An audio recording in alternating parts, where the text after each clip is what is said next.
భగవంతుడు మన శరీరంలో ఉన్నప్పటికీ నిర్గుణుడు అంటే గుణము అనేటువంటి అనంతని వాడు.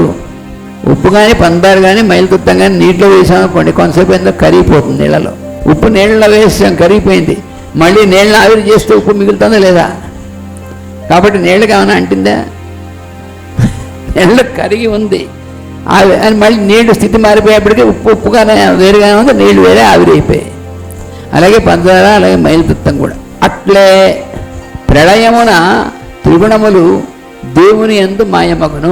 ఎందుకంటే త్రిగుణములతో మొత్తం సృష్టి అంతా జరుగుతుంది. ఈ త్రిగుణములు అనేటువంటి ప్రళయం అనేటువంటి స్థితిలో ఉన్నప్పుడు దేవుని యందు కరిగిపోతాయి. ఎలా అయితే ఉప్పు పంచదార మైలుతుత్తం కరిగిపోయాయో నీళ్లలో, అలా ఈ మూడు కూడా దేవుని యందు కరిగిపోతాయి, అందుకని మాయమైపోతాయి. మరలా సృష్టిలో మళ్ళీ ఈ ప్రళయం ద్వారా సృష్టి వస్తుంది. అప్పుడు వేరుగా వ్యక్తమై సృష్టికి ద్రవ్యములగును.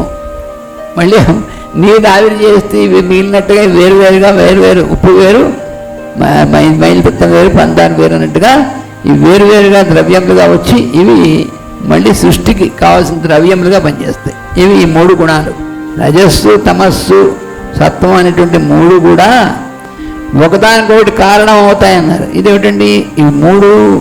ఈ మూడు దేనికి ఏది కారణం అవుతుంది? ఒకదానికొకటి కారణం అవుతుంది. అది ఎలాగా అంటే, మంచుగడ్డ ఉంది, ఆ మంచుగడ్డ కరిగిపోతే నీరు అయిపోయింది. రెండు ఒకటేనా కాదా అంటే రెండు ఒకటే, కానీ రెండు ఒకటే కదా అని మంచుగడ్డ మొహాన్ పెట్టి కొడితే పగులుతుంది మొహం. నీరు గ్లాసు నీళ్ళు మొహాన్ పోస్తే ఏమవుతుంది? తడుస్తుంది అంతే. ఎందుకని అది సాలిడ్ స్టేట్లో ఉంది, లిక్విడ్ స్టేట్లో ఉంది, స్థితి తేడా.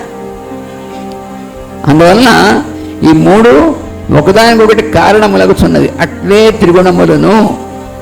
ఈ ఎగ్జాంపుల్ మనం గుర్తుంచుకుంటే త్రిగుణాలు ఒకదానికొకటి కారణం ఎలా అవుతాయంటే, మంచుగడ్డ, నీరు, ఈ ఆవిరి మూడు ఒకదానికొకటి కారణం ఎలా అవుతాయి, ఇవి కూడా అలాగే అవుతాయి. ఇప్పుడు మనకు అర్థమైంది.